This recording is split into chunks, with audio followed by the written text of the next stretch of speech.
how can just people you follow can mention you on TikTok.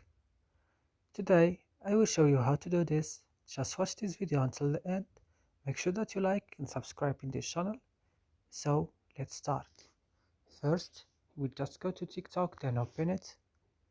After this, when your TikTok is opening, you would just go down on your profile, open your profile, then go to this three line, click, then go to settings and privacy, click again, and then go to privacy, click, and then go to mention and tags, click, go to mention, and then change it to people you follow, like this, and that's it.